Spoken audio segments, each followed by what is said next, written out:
Hey Mama, welcome to the Mom Training Podcast where we discuss the skills and strategies to create possibilities in motherhood and make it more fun, efficient, organized, and peaceful. You know that one car driving in the fast lane super slow or in the HOV lane? You're like, get out of the way, bro. Doesn't it drive you nuts? Well, at least it does for me. I don't know. So you're going to hear me get a little passionate today. This topic lights a fire in my soul. The more you listen to this podcast, the more you'll hear how much I love, protect, and create my time. There are things that are worth our time more than others, like people, making the world a better place, productive hobbies, taking care of ourselves, and whatever else. But why is it that we find ourselves wasting so much time in places that don't matter? Some things don't need an hour of our time when they could take 30 minutes. Then you take that 30 minutes and finish something else early so you get to the end of the day and you have extra time to chill or be with your friends, loved ones, because you busted your buns with the other dumb, mundane, yet necessary responsibilities. Now, you may have a different opinion about what a waste of time is and what's not, which is fine, but just hear me out with mine. Today we're going to talk about speeding up your pace. Oh gosh, I can feel the fire and my blood just boiling. Things don't need to take longer than they have to. You get in there, get that crap done, and get out.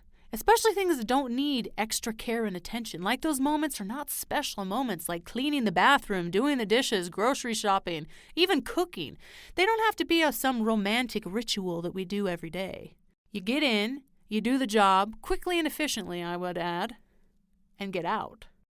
I'd say I'm a pretty chill person, but my work ethic is to get in there, tear that crap up, and get the job done. If you're going to accomplish something, then do it. Don't talk about it. Don't think about it forever. If you want to get it done, and move on to something else. So how do you feel about your pace? Do you get in there, move slowly, take your time, and then find the job unfinished or taking way longer than you thought, which usually leads to stress from procrastination? Or are you one to start a responsibility and finish it with an efficient time frame? I want to make a plug here. As a mom, having kids around can stretch a task hours. Oh my gosh. Something that should only take a couple minutes takes so much longer. Like one time it took me 3 hours to make one dish for dinner between diaper changing, breastfeeding, mommy, look at this, can you snuggle me? I mean, you've been there. But that's also why it's so important to pick up your pace in other places. Because if you get 5 to 10 minutes to work on something, go get it, girl, make it count. I want you to think about the times when you unexpectedly had visitors coming to stop by and it's in 5 minutes. You can really see your capability to move quickly in those moments. It may not be the most effective cleaning, like throwing everything from the living room, hallway, bathroom onto your bedroom floor, but it shows you can move, right? So I'm not talking about literally running around your house, throwing things in random places. But speeding up your pace means training yourself to move in a quick, consistent manner. I want you to notice yourself this week and your pace. Do I pick something up, pause, and think about what am I supposed to do with it?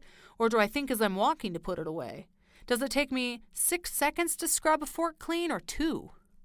You get the picture. How is my pace? Could I take it up a notch? Maybe give it a try this week and see how you feel about it. Well, let me tell you an example about pacing yourself and using your time more wisely.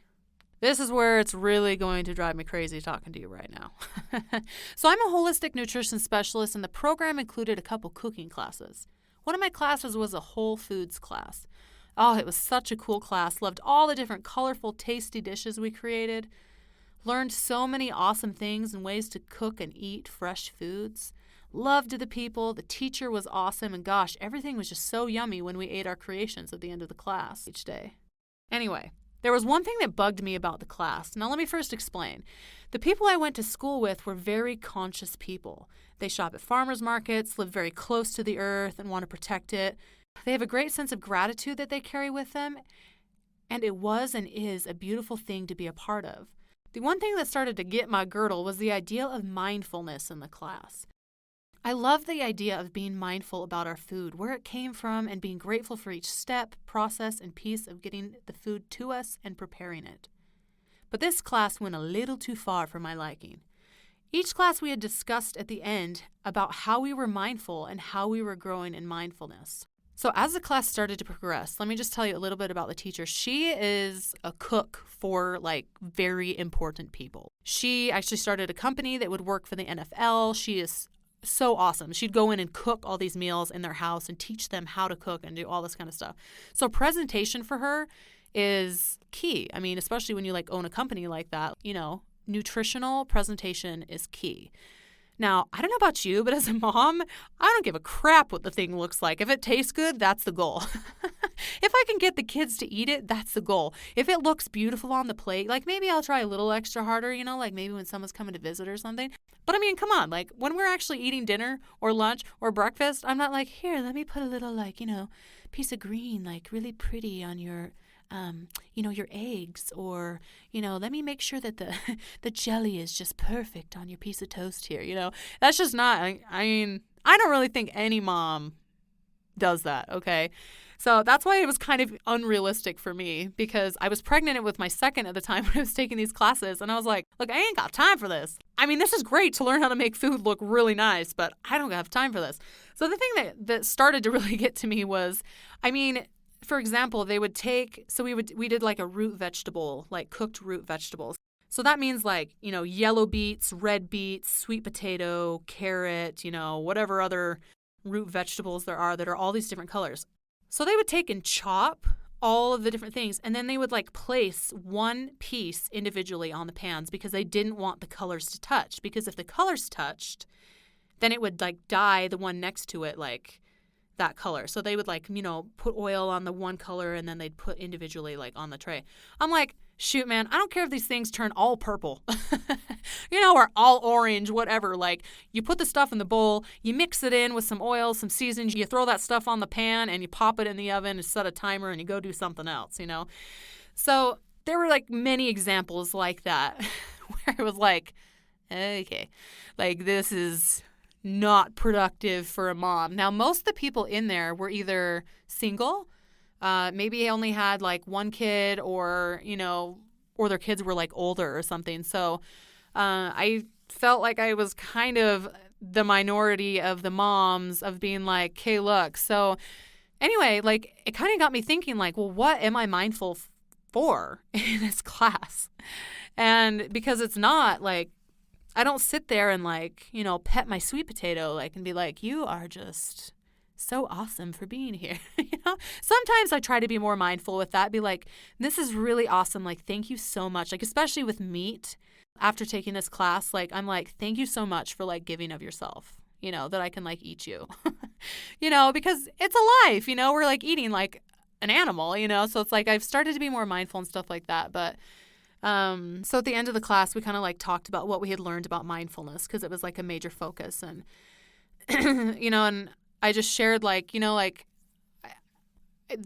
was kind of a struggle for me as a mom because, moms don't have the time to baby their food. Like they don't. Like we're babying babies, we're taking care of children and like our house and all this stuff. Like I don't have time to like sit here and be like, you are such a cute sweet potato. You are such a cute carrot. Maybe if I did that, our food would be so much more healthy, because you talk positively to your food and it's supposed to make it like really, more alive. So I'll have to try that. But anyway, I found out that mindfulness for me was that I was mindful in my meal prep to say, what can I feed my family that will feed their body?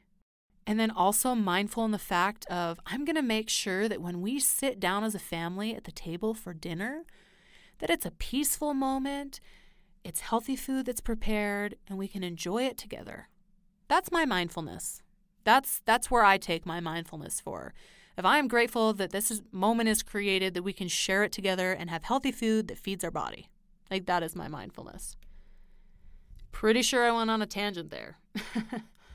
So if being in the kitchen and cooking is your hobby, then you'll make more time for that.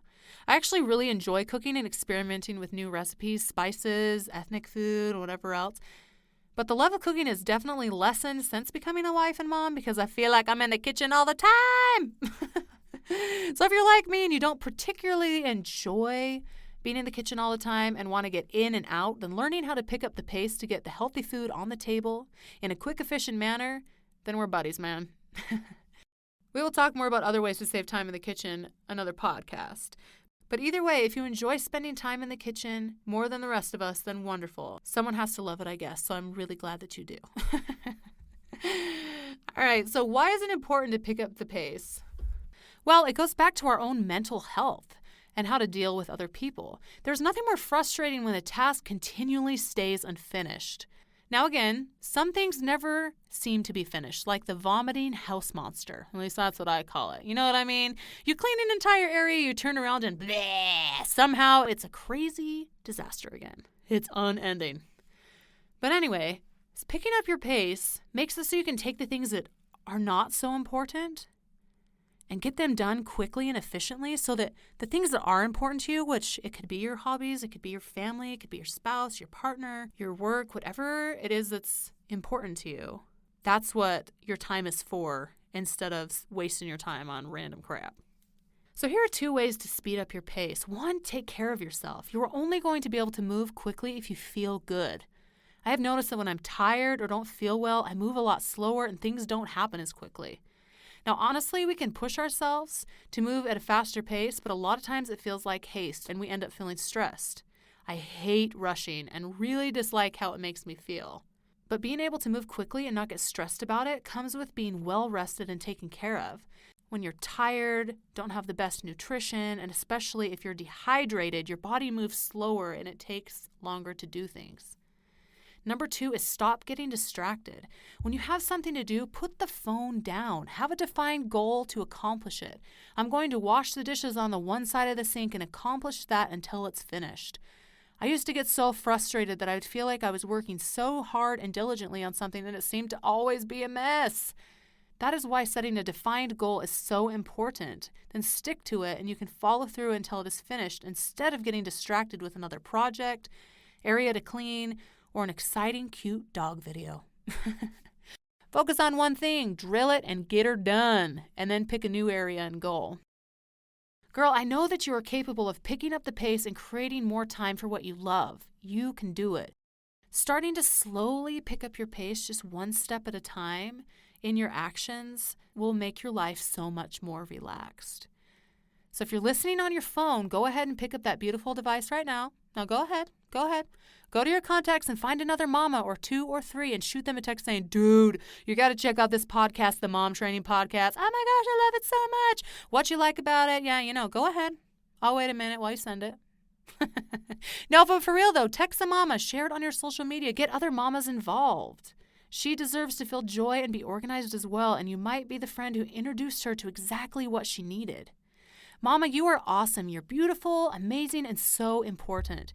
Thank you for taking the time for those sweet kiddos and for all that you do.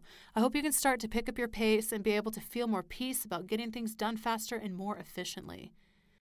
And one last tip for speeding up your pace once you start having all this free time from being a quick and efficient ninja. Don't add more to your list. Take it off. Leave it off your list. Even arts and crafts, activities, whatever. Just chill a minute, mama.